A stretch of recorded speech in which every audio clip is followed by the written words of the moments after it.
खेल सारा मन का है। चेखोव रूस का एक बहुत बड़ा लेखक हुआ। उसने अपने संस्मरणों के आधार पर एक कहानी लिखी। उसके मित्र का लड़का कोई 10 साल पहले घर से भाग गया। मित्र धनी था, लेकिन जैसे अक्सर धनी होते हैं, महाकृपण था और लड़के को बाप के साथ रास न पड़ी, तो लड़का घर छोड़कर भाग गया। एक ही लड़का था। जब भागा था तब तो बाप में अकड़ थी, लेकिन धीरे धीरे अकड़ कम हुई। मौत करीब आने लगी। 10 साल बीत गए। लड़के के लौटने के कोई आसार न मालूम पड़े। खोजने वाले भेजे। थोड़ा झुका बाप, क्योंकि वही तो मालिक है सारी संपदा का, और मौत कभी भी घट सकती है। कोई पता न चलता था, लेकिन एक दिन एक पत्र आया कि लड़का बहुत मुसीबत में है और पास के ही शहर में है। पिता को बुलाया है और कहा है कि अगर आप आ जाए तो मैं घर लौट आऊंगा। अपने से मेरी आने की हिम्मत नहीं होती। शर्मिंदा मालूम पड़ता हूँ, अपराधी लगता हूँ। तो बाप गया शहर। एक शानदार होटल में ठहरा, लेकिन रात उसने पाया कि होटल के कमरे के बाहर कोई खांसता खंखारता, तो दरवाजा खोलकर उस आदमी से कहा कि हट जाओ यहाँ से, सोने दोगे या नहीं। लेकिन रात सर्द और बर्फ पड़ रही है और वह आदमी जाने को राजी नहीं है, तो उसने धक्के देकर उसे बरामदे के बाहर कर दिया। फिर जाकर वह आराम से सो गया।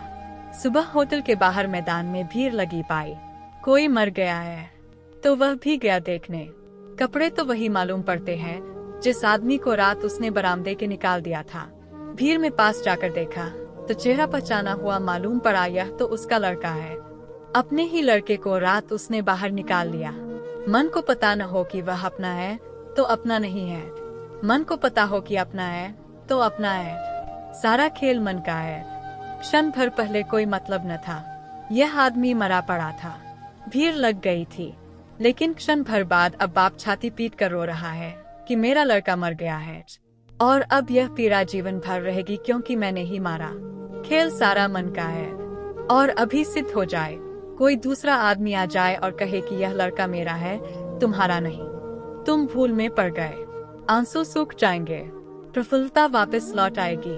क्षण भर में सब बदल जाता है। मन का भाव बदला कि सब बदला। चेखोव ने एक और कहानी लिखी है कि 2 पुलिस वाले एक राह से गुजर रहे हैं और एक कुत्ते ने एक आवारा आदमी को काट लिया है। कुत्ता भी आवारा है और उस आदमी ने उसकी टांग पकड़ ली है और होटल के पास भीड़ लगी है और लोग कह रहे हैं इसको मार ही डालो, यह दूसरों को भी सता चुका है। पता नहीं पागल हो, यह कुत्ता एक उपद्रव हो गया है इस इलाके में। पुलिस वाले भी दोनों उस भीड़ में खड़े हो गए। उनमें से एक बोला कि खत्म ही करो, क्योंकि हमको भी रास्ते पर चलने नहीं देता। कुत्ते कुछ सदा के खिलाफ हैं। सन्यासियों, पुलिस वालों, पोस्टमैन जो भी किसी तरह का यूनिफॉर्म पहनते हैं, उनके वे खिलाफ है। वे एकदम नाराज हो जाते हैं। हमको भी रात चलने नहीं देता, भौंकता है, उपद्रव मचाता है, मार ही डालो। तभी दूसरे पुलिस वाले ने गौर से कुत्ते को देखकर कहा कि सोच कर करना, यह तो पुलिस इंस्पेक्टर जनरल का कुत्ता मालूम पड़ता है, आवारा नहीं है। मैं भली भांति पहचानता हूँ। सब रंग बदल गया। वह पुलिस वाला जो कह रहा था कि मार डालो, झपटा उस आवारा आदमी पर और कहा कि तुमने उपद्रव मचा रखा है, ट्रैफिक को रोक रखा है, छोड़ो इस कुत्ते को। जानते हो यह कुत्ता किसका है, कितना मूल्यवान है। कुत्ते को उठाकर उसने कंधे पर रख लिया और उस आवारा आदमी का हाथ पकड़कर कहा कि चलो पुलिस थाने। तभी दूसरे पुलिस वाले ने फिर कहा कि नहीं नहीं, भूल हो गई, यह कुत्ता इंस्पेक्टर जनरल का नहीं है, सिर्फ मालूम पड़ता है, क्योंकि उसके तो माथे पर काला चिन्ह है, इसके माथे काला चिन्ह नहीं है। कुत्ता फेंक दिया। उस पुलिस वाले ने नीचे और कहा कि कहाँ का आवारा कुत्ता, और मैंने उठा लिया उसको और उस आदमी से कहा कि पकड़ उसको, खत्म कर इसको। उस आदमी ने फिर उस कुत्ते को उठा लिया, उसकी टांग पकड़ ली और पछाड़ने जा ही रहा है जमीन पर कि दूसरे पुलिस वाले ने फिर कहा कि नहीं, संदेह होता है कि हो न हो कुत्ता तो वही है, क्योंकि बिल्कुल वैसे ही मालूम हो रहा है। फिर बात बदल गई। फिर दोनों झपट पड़े उस आदमी पर कि तुझे लाख दफे कहा कि यहाँ पर उपद्रव मत कर, छोड़ इस कुत्ते को। फिर कुत्ता कंधे पर है। ऐसी वह कहानी चलती है। वह कई दफा बदलती है और सारी जिंदगी ऐसी कहानी है।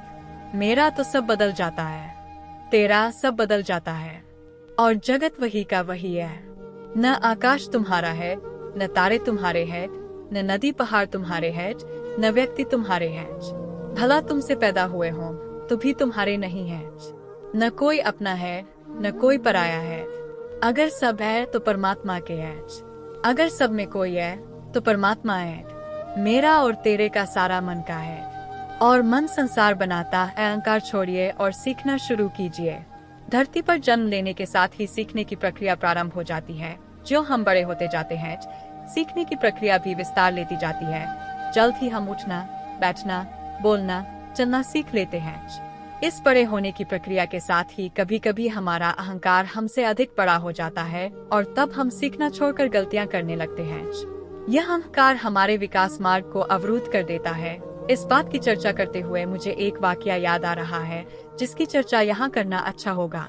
एक बार की बात है, रूस के ऑस्पेंस्की नाम के महान विचारक एक बार संत गुरजेफ से मिलने उनके घर गए। दोनों में विभिन्न विषयों पर चर्चा होने लगी।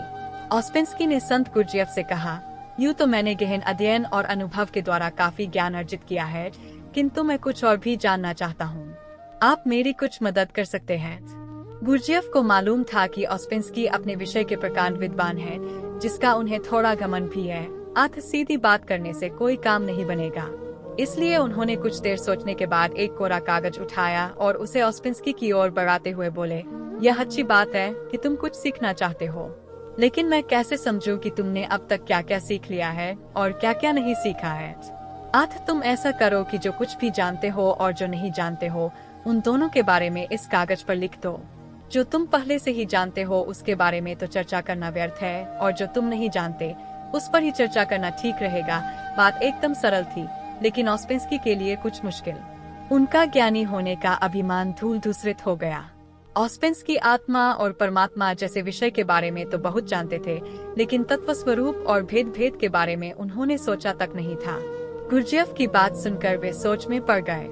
काफी देर सोचने के बाद भी जब उन्हें कुछ समझ में नहीं आया तो उन्होंने वह कोरा कागज ज्यों का त्यों गुरजेफ को थमा दिया और बोले, श्रीमान, मैं तो कुछ भी नहीं जानता। आज आपने मेरी आंखें खोल दी। ऑस्पेंस्की के विनम्रता पूर्वक कहे गए इन शब्दों से गुरजेफ बेहद प्रभावित हुए और बोले, ठीक है, अब तुमने जानने योग्य पहली बात जान ली है कि तुम कुछ नहीं जानते। यही ज्ञान की प्रथम सीढ़ी है। अब तुम्हें कुछ सिखाया और बताया जा सकता है, अर्थात खाली बर्तन को भरा जा सकता है, किंतु अहंकार से भरे बर्तन में बूंद भर ज्ञान भरना संभव नहीं। अगर हम खुद को ज्ञान को ग्रहण करने के लिए तैयार रखें तो ज्ञानार्जन के लिए सुपात्र बन सकेंगे। ज्ञानी बनने के लिए जरूरी है कि मनुष्य ज्ञान को पा लेने का संकल्प ले और वह केवल एक गुरु से ही स्वयं को न बांधे, बल्कि उसे जहाँ कहीं भी अच्छी बात पता चले उसे ग्रहण करे।